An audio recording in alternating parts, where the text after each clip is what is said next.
Bonsoir. Putain, je me suis éclatée. Ça fait super mal. Photo. No. Hi. Ok. Traite de plaisanterie, on va parler du Covid. Voilà, un sujet très controversé en ce moment avec toute la pandémie mondiale. Franchement, ça me saoule, mais vraiment, j'en peux plus. Bon, et d'ailleurs, je ne suis pas la seule. Je crois que toutes les personnes avec qui j'ai parlé de ça, on est toutes plus ou moins du même avis.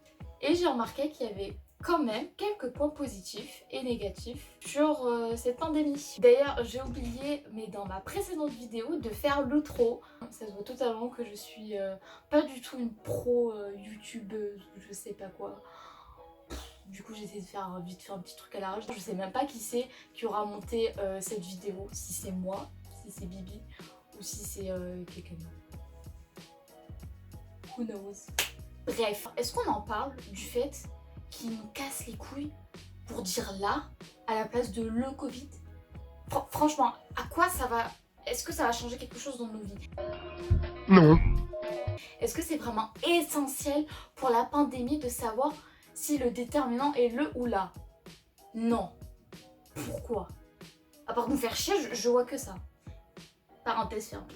Comme je le disais, il y a quelques points positifs et négatifs. Donc on va commencer par le négatif.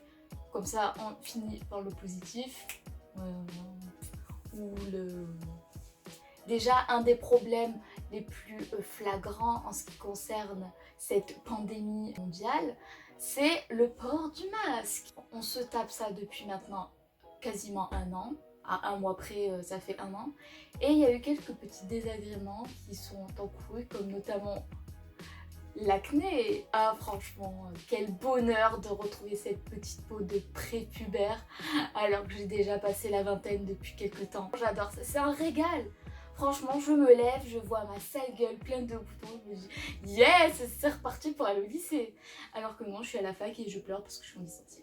Ça c'est un petit point qu'on abordera plus tard parce qu'il y a énormément de choses à dire sur ça aussi. Pour en revenir à l'acné, au final je me retrouve à devoir prendre un putain de traitement alors que j'en ai jamais eu besoin pendant ma puberté, alors que j'avais même beaucoup moins de boutons.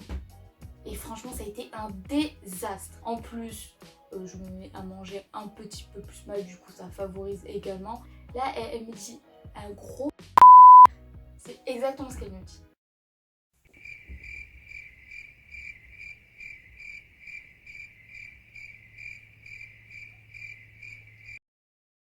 Le deuxième problème qu'il y a avec cette pandémie, c'est un petit peu tout ce qui est l'aspect psychologique des gens. Il y a énormément de personnes qui se sentent abandonnées, délaissées, ils se sentent totalement isolés du reste du monde, coupés, vu qu'il n'y a plus du tout de liens sociaux.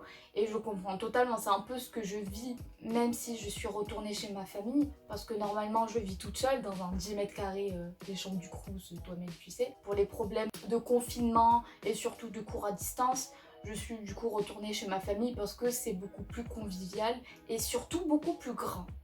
Même si je paye un loyer à blanc, mais bon, ça c'est encore un autre débat. Mais c'est vrai que l'aspect psychologique, c'est vraiment quelque chose qui n'est pas du tout abordé. Il y a beaucoup de gens qui vivent super mal cette pandémie, dont moi, hein. Il y a des moments où je suis ça va, j'ai un petit regain d'énergie et d'autres moments où j'ai la flemme, j'ai pas envie de faire, je suis totalement lessivée, j'en veux limite au monde entier, alors que bon, c'est une pandémie.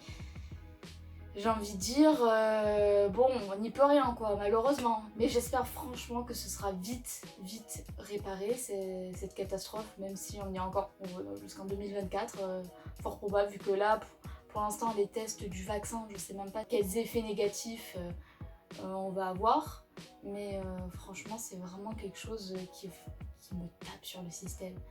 Surtout les jeunes, parce que ce qui se passe, c'est que les études supérieures, on est totalement délaissés. Il y a peut-être les petits Alains qui ont eu, ça y est,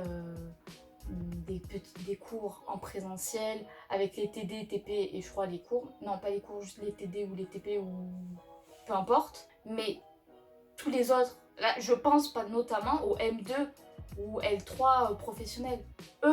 C'est eux qui vont rentrer dans le marché du travail. Juste après, en septembre, ça y est, ils rentrent dans le marché du travail. Et qu'est-ce qu'on en fait d'eux? Genre, ils sont comme ça? Franchement, il y a une désorganisation des études supérieures, de la gestion de la crise sanitaire pour les études supérieures, c'est effarant. On est tous en train de galérer nos races, alors que c'est pas si compliqué que ça, mais à distanciel, entre les profs qui en ont strictement rien à foutre, ceux qui essaient mais qui n'y arrivent pas, aussi le problème de tout ce qui est à côté, par exemple si on vit en famille et qu'on est dans une famille nombreuse, ou si on a des problèmes d'internet ou des problèmes d'ordinateur, il y a plein de facultés qui ne sont absolument pas préparés pour une pandémie et pour des cours à distance. Le matériel n'est pas forcément adapté, ni même quelque chose qui est mis à disposition si on a des problèmes avec nos propres appareils. Bon, dans ma fac, on a quelque chose, mais je sais que pour beaucoup de facs, c'est pas le cas, et c'est ça qui est alarmant surtout. Alarmant, on délaisse les étudiants, on dit allez, c'est Koh-Lanta, le premier qui gagne, voilà. Bravo à lui, alors que non, enfin, si on fait des études, c'est parce qu'on a envie d'y aller. On est censé, même si on se réoriente, tout ça, on est censé être dans quelque chose qui nous plaît, et on n'est pas censé tomber dans une détresse psychologique à cause de la mauvaise gestion de la crise sanitaire. Non. Et c'est pas en mettant 2-3 psychologues dans les universités en tout qui vont changer quelque chose. Non. C'est vraiment, faut prendre le problème à la source et traiter tout ce qui est administration, cours à distance et tout ça, peut-être. Mais bon, de toute manière, est-ce que ça va être fait? Non, bien sûr, on va rester en cours à distanciel jusqu'à la fin de la crise, c'est fort probable, ou peut-être quelques mois avant. Mais clairement, je vais passer mon master en cours à distanciel. Et je vais avoir des notes totalement catastrophiques, même si je valide, alors que tout simplement, les profs, ils essayent de nous tacler. Voilà, déjà, qu'en master, l'entonnoir qui se fait entre les élèves qui rentrent et ceux qui ressortent de base. Mais là, avec la crise entre les contrôles qui font 10 fois plus dur sur des notions qu'on n'a même pas vues, non, c'est pas possible ça. Il y a volonté de nuire, totalement. Il y a eu une volonté de m'humilier. C'était un petit coup de gueule totalement contre la mauvaise gestion de la crise sanitaire pour les études supérieures, qui est totalement alarmant. À mon avis, on va absolument pas s'en sortir, en tout cas pour nous. Notre année déjà, elle est morte. Clairement, donc ce sera un peu une année à blanc. Après, il y a des gens qui vivent très bien. Il y en a qui supportent super bien la solitude et ils n'ont aucun problème avec la gestion de cette crise. Mais la majeure partie des étudiants à qui justement j'ai demandé de savoir comment tu gères le Covid, ils m'ont tous dit c'est un peu la merde, les cours à distance, entre les contrôles qui sont d'un niveau doctorant pour nous qui sommes en master, ou sur des questions totalement hors thème, hors sujet. Et c'est dans le cas, pas que dans ma filière, mais dans toutes les autres à qui j'ai demandé aussi. C'est ça le pire, c'est qu'on n'est pas un cas isolé. C'est réparti à la majorité des étudiants en supérieur. Et pour parler du secteur professionnel, les pauvres restaurants, la culture, tout ça, mais je les plains totalement. Tous ces auto-entrepreneurs, comment ils font? Ils mettent quasiment tous la clé sous la porte. J'imagine pas le chiffre d'affaires qui baisse. Bon, après, il y a toujours cette histoire de est-ce qu'il faut privilégier la santé ou le secteur économique? Il faut essayer de trouver un juste milieu. Mais j'imagine auto-restaurateurs, ça fait 1 an qu'ils n'ont pas ouvert. Pour la plupart, j'imagine qu'ils sont quasiment à 2 doigts de mettre la clé sous la porte. Une fois que ça va réouvrir, que ce sera tout fini, je vais passer toutes mes soirées à dîner au restaurant, sans déconner. Je vais refaire leur chiffre d'affaires. Même si je suis étudiante, j'ai pas de sous, mais on trouvera bien quelque chose pour gratter. Il y a un ralentissement du secteur professionnel. Ma pote qui travaille dans le secteur de la vente, qui oscille entre venir ou alors le chômage partiel, venir le chômage partiel, il y a un ralentissement totalement de sa promotion, et j'imagine que c'est le cas de beaucoup de gens encore. Franchement, cette crise sanitaire, elle a montré la faiblesse du système français. Tout simplement. Alors il y en a qui disent oui, mais c'est la première fois qu'on gère la crise, tout ça. Oui, peut-être que pour les premiers mois, même s'il y avait des manières beaucoup plus intelligentes de faire, bon, soit on va dire on passe excuse, mais là, ça fait 1 an. Ça fait 1 an, énormément de personnes disent qu'il y a un gros problème et il n'y a absolument rien de bon qui est fait. Rien. Il n'y a que, à la rigueur, je suis sûre qu'il n'y a que les riches qui s'enrichissent. Toute la classe moyenne, tout ça, nous on évolue. Voilà, vous payez vos impôts et ça y est, c'est terminé. Mais alors qu'est-ce si on fait quelque chose pour vous? Rien. Enfin si, je suis un peu mauvaise langue parce qu'il y a quand même quelques primes qui ont été annoncées, mais c'est bien loin d'être suffisant en ce qui concerne la réalité de la chose. Il y a un peu de positif quand même dans toute cette merde qu'est le Covid.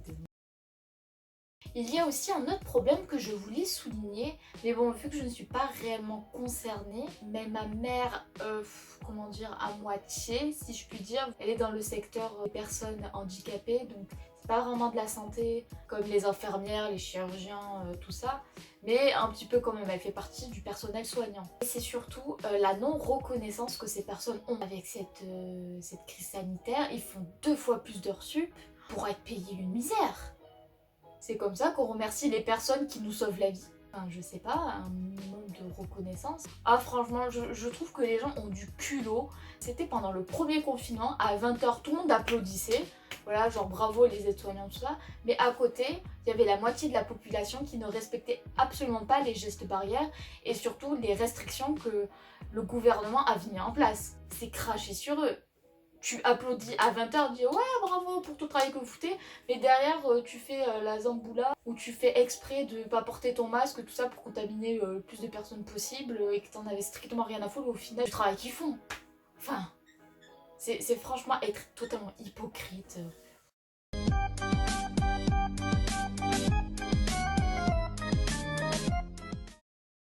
En ce qui concerne les aspects positifs, il y en a quelques-uns que j'ai un petit peu dénichés par-ci par-là. C'est la bise. On n'est plus obligé de faire la bise à tout le monde. Ça, c'est un grand pas pour l'humanité. Parce que arriver à une soirée de 20 personnes et faire la bise à tout le monde, putain, mais c'est chiant. Surtout quand t'as des gens que tu connais pas, tu t'es là, tu les regardes, tu fais bonjour, est-ce qu'on fait la bise, on fait pas. C'est chiant, ça crée un malaise. Maintenant, nickel, plus besoin de faire de la bise. Problème résolu. Si on part sur un côté un peu plus personnel vis-à-vis de moi, le fait que j'ai des cours à distance me permet de ne pas voir mon ex. C'est franchement trop bien. Pas besoin de voir sa sale gueule. Ou même, sans parler d'ex, même des gens qu'on n'aime pas en général.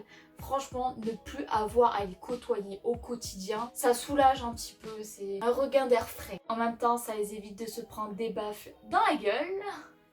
Donc c'est pratique pour les deux. Et également, si on prend une certaine partie de la population, j'ai notamment un ami qui est autiste et il est agoraphobe. Donc pour lui, les cours à distance ou même en général d'être confiné à la maison, c'est superbe pour lui car ça lui évite tout contact social. Ce qui est pour la grande majorité est un problème et un avantage pour lui et bénéfique. Il y a un peu pour peser le pour et le contre de l'isolement. Il y a les gens qui sont agoraphobes et qui vivent très bien avec ça. Et il y a les gens qui ne le sont pas, qui ont besoin de contact et qui malheureusement ne peuvent pas avec toutes les restrictions qu'on a. Il y a aussi un autre truc positif que je me suis rendu compte après le premier confinement, c'est les résolutions. Du style qu'on prend lors du nouvel an et qu'on décide de faire 3 millions de choses qu'on ne fera bien sûr jamais de la vie parce qu'on n'a pas la motivation et surtout qu'on oublie. C'est surtout ça. C'est vrai que pendant le premier confinement, d'ailleurs ça a été le meilleur confinement pour ma part, c'est celui où j'ai essayé de me reprendre en main parce que depuis que les écoles avaient fermé et tout le bordel, je me suis retrouvée à être à la maison, à rien foutre de toutes mes journées, à devoir bosser un petit peu, parce que là, à ce moment-là, les cours à distance, c'était pas trop ça, on avait des profs qui étaient totalement morts, on n'avait plus cours pour certaines matières, et pour d'autres, ils essayaient tant bien que mal, mais bon, c'était très très loin d'être au point, et du coup, pendant toutes mes journées, j'étais sur YouTube, je regardais Netflix, franchement, je faisais rien de ma vie, et c'est là que j'ai eu la merveilleuse idée de prendre des résolutions. La première, ça a été surtout d'essayer de me remettre tant bien que mal au sport. Je suis pas une grande sportive, mais j'ai commencé la muscu et du coup je voulais essayer de reprendre à la maison, comme si Mua elle faisait maintenant que les salles sont fermées. Ou encore, dans un aspect un petit peu plus psychologique, c'est de se remettre en question. Ce que j'avais vu un petit peu sur les réseaux sociaux, de beaucoup de monde, il y a énormément de gens qui se sont remis en question et ça sur les relations, sur leur propre être en général, la manière dont ils perçoivent certaines situations d'autres. Le fait d'être coupé du monde, ça permet un petit peu surtout de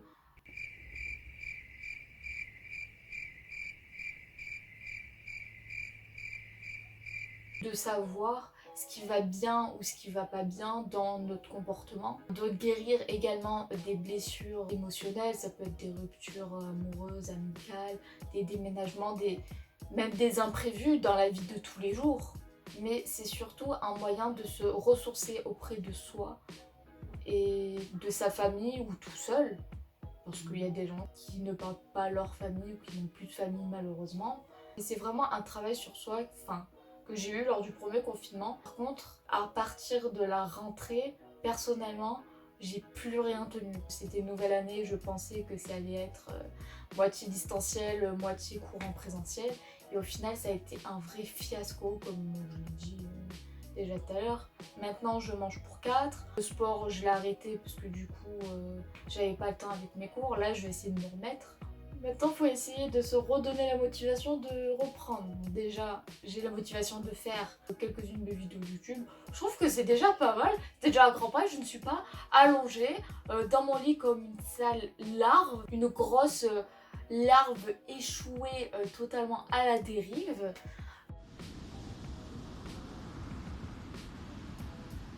Mais c'est vrai que ça change un petit peu d'être là et de discuter. D'ailleurs, j'espère que je ne me répète pas, parce que je me suis rendu compte que dans ma première vidéo, je faisais que de dire donc, bon, du coup, je faisais que de répéter ça et ça m'a saoulée, vraiment. Donc j'espère qu'à l'avenir, je vais apprendre à parler un petit peu plus fluidement la langue française. Et surtout que je vais plus avoir ces putains de mots de liaison que je répète en boucle en 3 secondes 6 fois. Voilà, j'espère que la vidéo vous a plu. N'hésitez pas à vous abonner si vous avez envie ou pas. Hein. Voilà, on n'oblige personne. Enfin, si, non. Je vais dire, non, bah, les couilles, mais non, c'est pas... Non, ça fait un petit peu plaisir. Mais bon, bref. Et surtout, n'hésitez pas à me dire ce que vous en pensez, si vous êtes d'accord, pas d'accord. Bien sûr, dans le respect, hein, toujours de l'autre. Parce que c'est bon, se faire insulter pour rien. Non, non, on n'est pas sur Twitter, faut arrêter. À la semaine prochaine, si j'arrive à monter la vidéo d'ici là. Hein. Je sais même pas quand est-ce qu'elle va sortir. Peut-être dans 2 semaines si tout va bien. On verra. À peut-être dans 2 semaines ou à plus si à plus tard.